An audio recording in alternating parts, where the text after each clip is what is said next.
Hello there, ATS EVS 105 students. Dr. Shragi here, and I'm just going to give you a little lecture now that's about that last part of Chapter 1. You might have gotten a sense that the author of Chapter 1 got a little bit frustrated towards the end of the chapter there, where he was asking this question about trusting experts and about why you should believe what he's saying in this textbook and so on. And you know, that is a frustrating thing about climate science, is that the public has to some extent been a little bit trained, if you will, to not necessarily believe what climate science says and to think that there's some kind of climate hoax going on and so on. A certain type of politician, certain types of radio hosts, etc., certain types of bloggers have kind of trained the public to be a little bit distrustful about climate information and climate experts and so on. So let's talk today, now just to kind of give you a little sense as to what kinds of things we learn about in this last section of Chapter 1.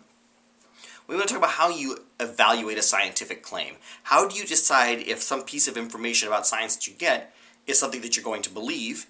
How are you going to decide who is an expert and what makes them an expert? And we're also going to talk a little bit about this claim that the people who are opposed to the idea of climate change being caused by people often drive this idea about there being a lack of consensus on climate change. We're going to talk about this idea that is often spread around, the idea that this business about climate change is a hoax. How would that work?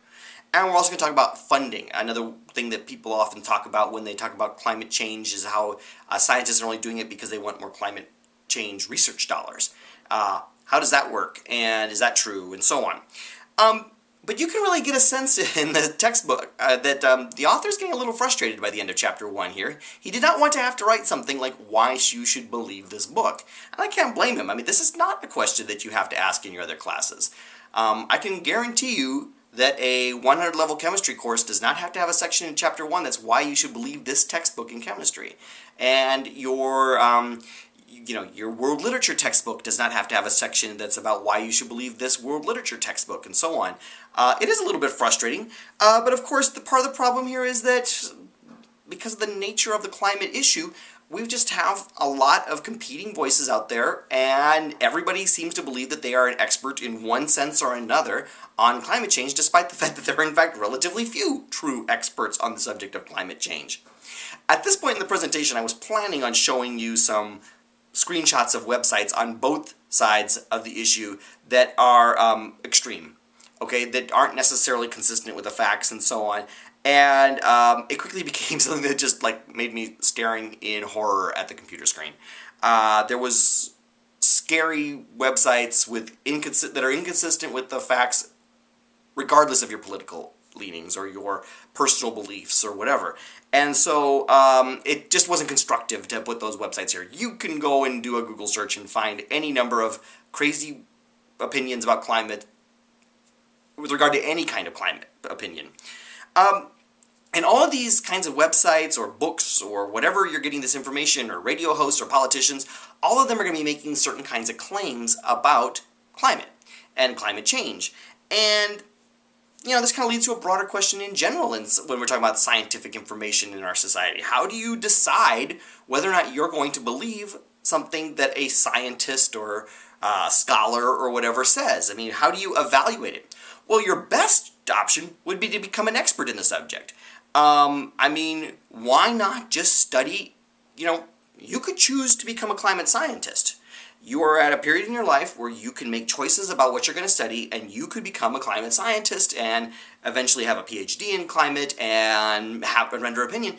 But we can't all be experts on everything, right? I mean, we all have opinions and need to know information about everything from whether vaccines cause autism or whether any kind of scientific claim like that, or any kind of claim about any political or social issue or whatever. We can't become experts on everything. And so we have to find some kind of way to get around the fact that it's really hard to become an expert on anything, much less on everything. Well, the reality is, in life we have to take shortcuts. We have to have ways that we can take information and decide what to do with it without having to dedicate years and years of your life to learning all about the fundamentals of that argument. So deciding what to believe is a tough thing, and I like how your book kind of gave you 4 sets of shortcuts that would be ways to decide, to evaluate a scientific claim. And shortcut number 1 was labeled personal experience. This would be when you are taking your personal experiences and using that as a way to assess some piece of science information. If you have heard some scientific information that cigarettes cause cancer, okay, your personal experience might be, gee, my uncle got cancer and he smoked his whole life, and but then again, my grandpa smoked his whole life and never did get cancer. I mean, you're using your personal experiences to assess some scientific information. I mean, and we all kind of do this sort of unconsciously all in our day-to-day life. I mean, it's always easier to accept a claim that is consistent with what you have experienced than one that runs counter to it. If in your life, where you live, it's been getting colder and colder, it would be very hard to believe in global warming. On the other hand, if in your life you've noticed that it is getting warmer and warmer where you live, that would make it, personal experience makes it easier to believe. But neither of these are necessarily very good ways to make assessments about things like climate change or really any scientific information. I mean, this might be something that could be helpful about something that you have day-to-day experiences with. If some kind of traffic study has done some scholarly work on traffic patterns and told you that roundabouts are a better way to design an intersection than stoplights. Okay, well, you have a lot of experience in your day-to-day life with stoplights and probably a lot of experience with roundabouts. You can probably say, yeah, that's consistent with my experience. We usually do get through the intersection faster when it's a roundabout than when it's a stoplight. Okay, you know, your personal experience might be slightly illuminating on that case because you have a fair amount of personal experience with it. But, like, medical advice? I mean, do you think you should be doubting that cigarettes cause cancer just because Grandpa lived to be really old, and despite the fact he smoked his whole life? That's not really a very strong way to be assessing that claim that involves life and death in medical situations. It's a particularly poor way, though, to be assessing climate change, because climate change is very gradual and our lives are relatively short. During your relatively short lifetime, the total amount of climate change in your brief time so far on Earth is not particularly large. Okay?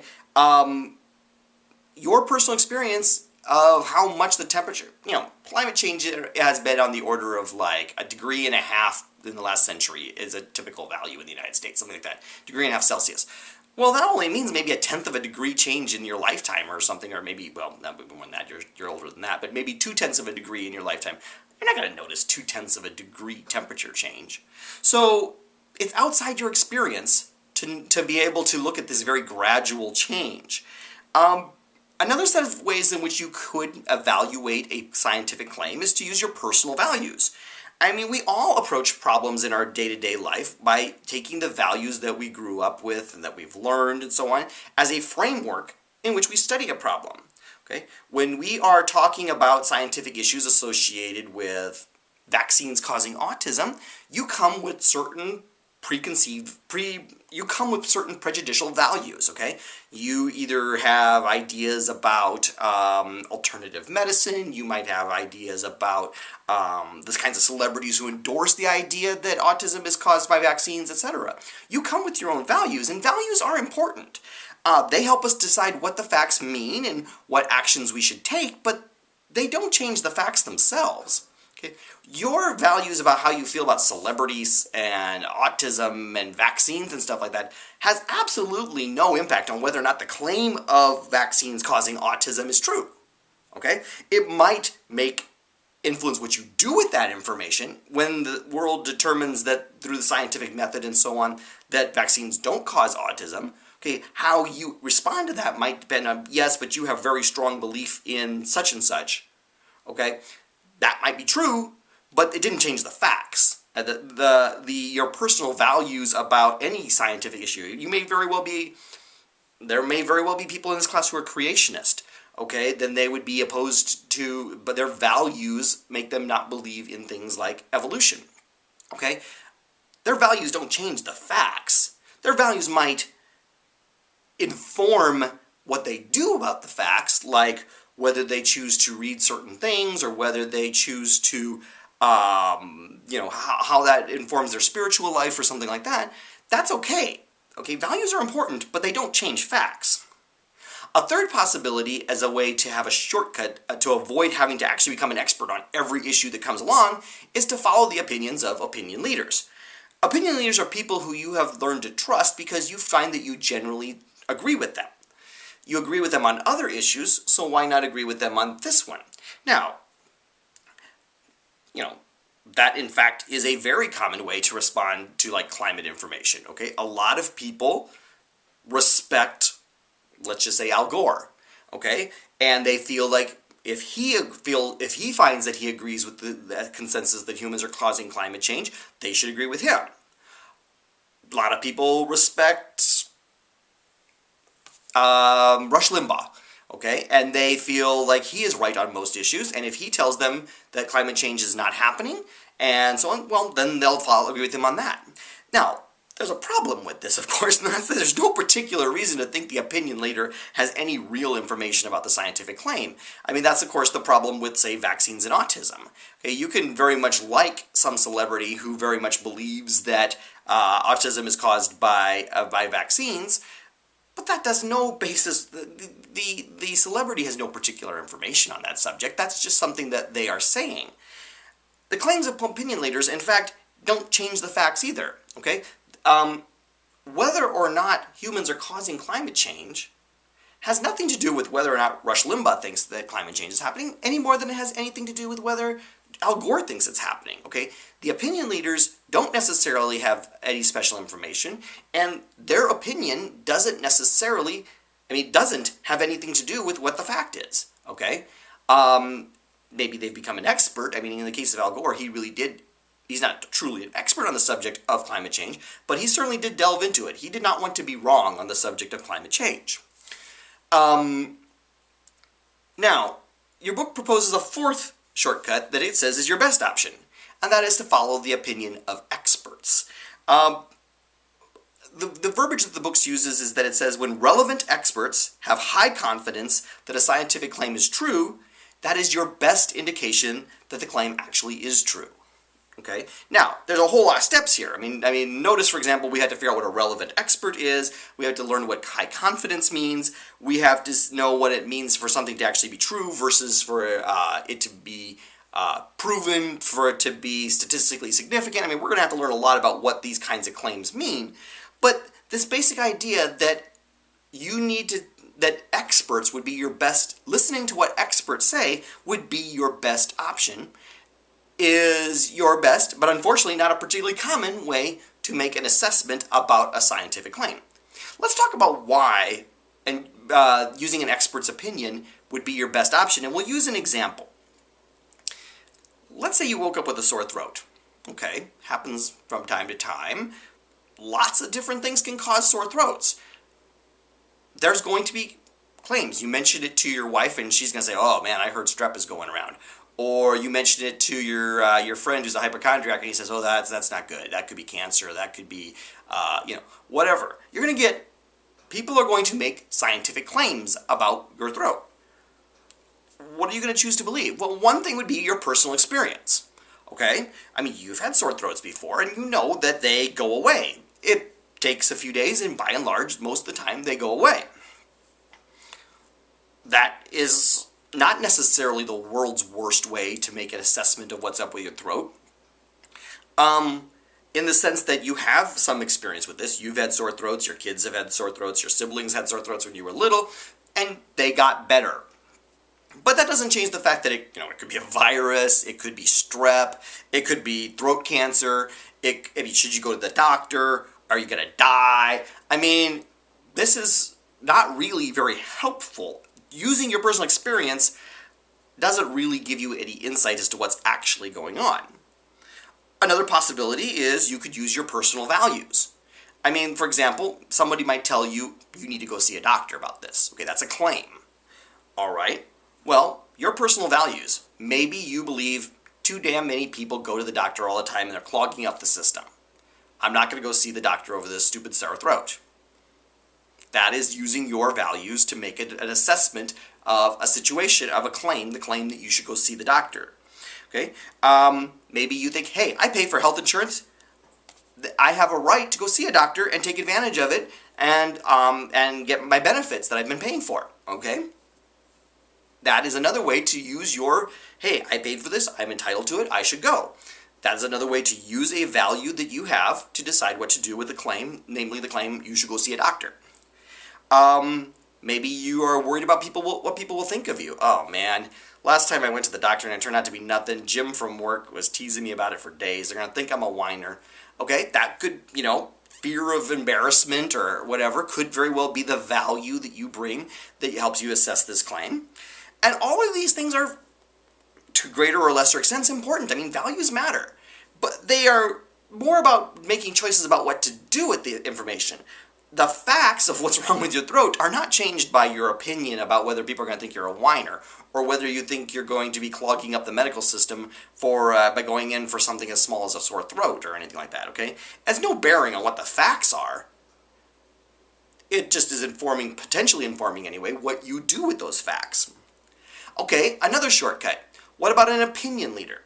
Okay, you are having a sore throat and you heard your favorite politician, maybe the mayor or something like that, was saying, that people should be washing their hands and so on because they heard that strep was going around. I don't know that I think it's necessarily a bad idea to be listening to the mayor. Maybe the mayor went down to visit the county public health department beforehand and they told him strep is going around. He might actually have opinions that are tied to information, or he might just be full of crap. Who knows? You heard your favorite politician say that this is bioterrorism. ISIS weaponized strep, and we're all going to get strep, and it's a way that they're attacking America, okay? You know what? Maybe your favorite politician was at a CIA briefing, and they learned from experts that ISIS has weaponized strep. Probably not. They're probably just full of crap. But you don't know, okay? I mean, and if you find you agree with your favorite politician all the time, maybe, okay. Maybe you heard that your favorite radio host has said that this is just a hoax being perpetrated by doctors to get more money.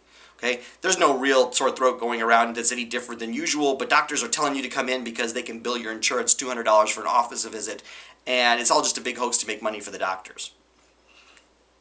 Okay, probably not, but you can be sure that there's going to be somebody out there saying things like that, and they might be someone whose opinion you value. Oh, that's really hard. I mean, it's entirely possible that your favorite opinion leader has special information, that they consulted experts before they said what they said, but maybe they're just full of crap, okay? Politicians, celebrities, people in the public eye often don't have any kind of special information. They just talk, okay? This is why a good example then of why your best option is to follow the opinion of an expert. Go see the doctor. The doctor went to medical school for 4 years. That's an awful long time to be learning about how disease works, okay? They spent several years after medical school in residency becoming even finer expert in specializations like general practice or pediatrics or oncology or whatever, okay? Your doctor is required to stay current, to take continuing education to learn the very latest about things like what antibiotics are effective against which viruses, bacteria, what treatments are effective, what painkillers are effective, what fever reducers are effective, what methods. By the way, notice that this doctor, this video here, he doesn't have gloves on or anything like that. Okay, he should be learning about infection control. Yeah, I mean, in this little picture up here. Trusting his opinion is a good thing. Plus, an expert like this isn't a gatekeeper. In the case of this doctor here, let's say this is just a family practice doctor, okay? He knows when it's time to go see an expert. You know, he might look in your throat and say, oh, boy, that doesn't look like strep, that's a lump. I don't like the look of that lump. I'm going to refer you to an oncologist. An oncologist is an expert on cancers. You know, he's a gatekeeper.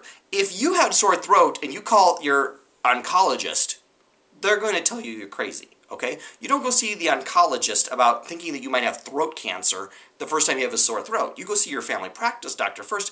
If he's worried and he wants to get someone who's an expert to look at that, he refers you to someone who's even more of an expert.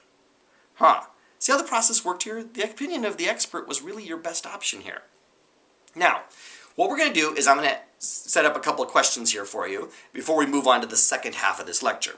What I want you to do is I'm going to read this question to you and show you the answers here. And then below this video, there's 4 links, and you'll click on the one that is your answer that you have for this question. These answers are not in any way recorded. They're not graded or anything like that. They're just a way for you to kind of test your level of understanding of what you've read and what you heard in this lecture. So let's talk about question number 1 here real quick before we move on to question 2. Suppose that you find that you usually agree with the president on most issues, and the president says that climate change is real. You trust him. This would be an appeal to blank. A, personal experience, B, personal values, C, trust in an opinion leader, or D, trust in an expert.